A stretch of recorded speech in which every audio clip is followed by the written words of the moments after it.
Yan, ganyan. Oh. Kamusta naman kayo dito? Bakit? Naligo ba yung si Buruloy ngayon? Naligo. Oh. Wala ba si Buruloy yung mga damit na kasi sa kanya? Wala. Yung mga ganyan? Yung mga binigay ko pala? Labahan? Labahan?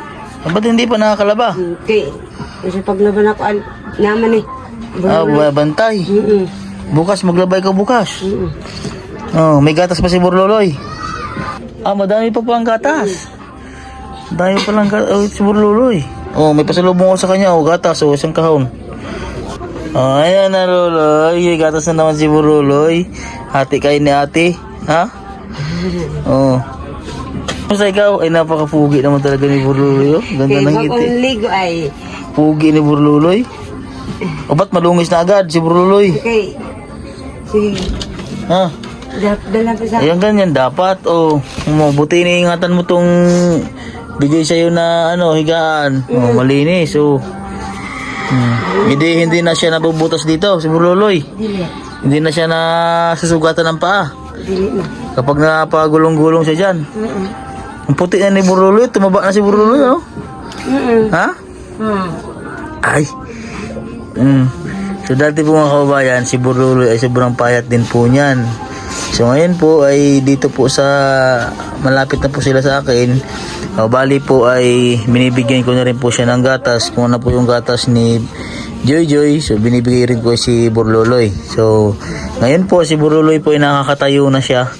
At tumaba na po. Napakagwapong bata ay si Buruloy. So si Buruloy po mga kabayan ay pinanganak po nung March 7 po siya.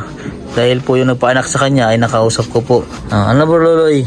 So mayroon na pong tumutubo sa kanya na 2 ngipin dyan sa baba po. Yun o. Tingin ang ngipin Buruloy. Oh, tulo ba ng laway ay? So naglalaway po si Buruloy dahil yun nga tumutubo po yung ngipin.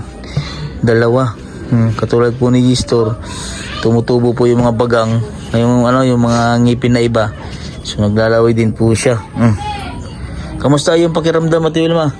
Wala. Ha? Wala ka ng lagnat. So nilagnat po siya kahapon. Kanilagat kahapon isang araw. So, binigyan ko po siya ng gamot. Pinainom ko po ng gamot. Tapos ito naman po si Buruloy mga kabaya. Ito po si Buruloy ay pinapainom ko rin po yan ng vitamins. Kasabay po nila Baby Joy. Tapos yung mga kapatid po ni Baby Jane. Yan. Sa mga nagtatanong po, si Baby Jane po ay wala po yun sa akin. So iba po yung nag-adapt doon kay Baby Jane. Wala po sa akin yun kasi nagtatanong po bakit daw hindi po namin sinama si Baby Jane doon sa palaruan. So wala po sa amin si Baby Jane. So pinaprocess po yung papel na legally adapt para po kay Baby Jane. So medyo matagalan po yung proseso noon. So mas minaigi po nga pinakuha ko muna yung si Baby Jane para po malagaan po na mabuti. So may kasulatan naman po ang papa po ni Baby Jane, tapos yung nag-adapt sa kanya. Kaming kasulatan dun sa bata. So pagbalik po nila dito, so paprocess na po yung papel ni Baby Jane para po makaalis. Ay, ano Buruloy? Si Buruloy kaya? Ano Buruloy? Ha? Mapugi kayo ni Buruloy, taba na ni Buruloy So alam ko po ang birthday ni Buruloy, March 7 po. At saka si Baby Joy. Si Joshua at saka si Dodong, alam ang birthday? Ha? Hindi mo alam? Ha? Ate Wilma, hindi mo alam kung kailan mo pinanganak si Dodong? Ha? Hindi mo alam. Si Joshua, hindi mo rin alam. So yun po mga kabayan, nakakawa dahil totally alam talaga ni mama po nila kung kailan po pinanganak si Dodong at saka si Joshua.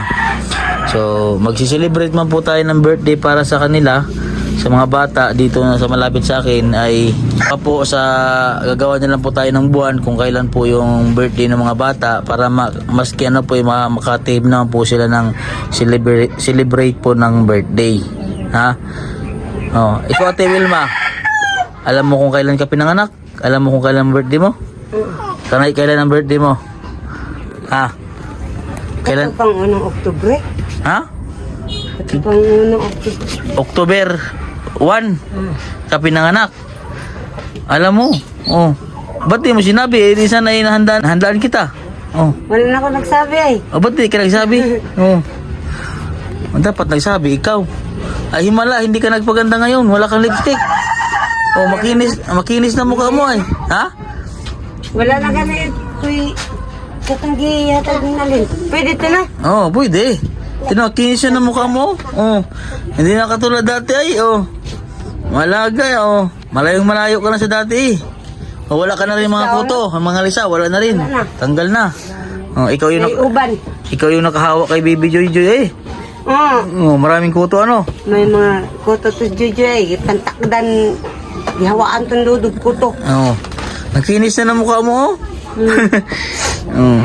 Ayos lang yan. Basta yung anak mo ay alagaan mo ito si Burluloy. Ang galing yun ni Jisa. Oo. Ano naman eh, ano naman siya oh. Hindi na katulad dati na laging madungis. Ngayon ay ano na, lagi nang malinis. Oh, last na pala yung gatas ni Burluloy, yung isang garapon. Isang hapon. Yan, may ano naman, bali hinati ko lang sa kanila ni Joy Joy. Kasi si Joy Joy naman, ang gatas naman ni Joy Joy umaga at saka hapon lang. Okay. Kasi malakas na siyang kumakain ng kanin. Si Burluloy, pag nagutom, baka kulang na yung gatas mo, padidiin mo siya. Ha? Oo. Nga gani ay. So, trinay po namin si Burluloy dun sa Buna Cave, ay sa Buna. So, hindi po siya hiyang. So, nagtae po si Burluloy. So, dyan siya hiyang sa gatas po na binili namin.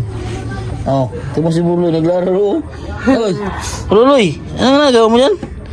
Ha?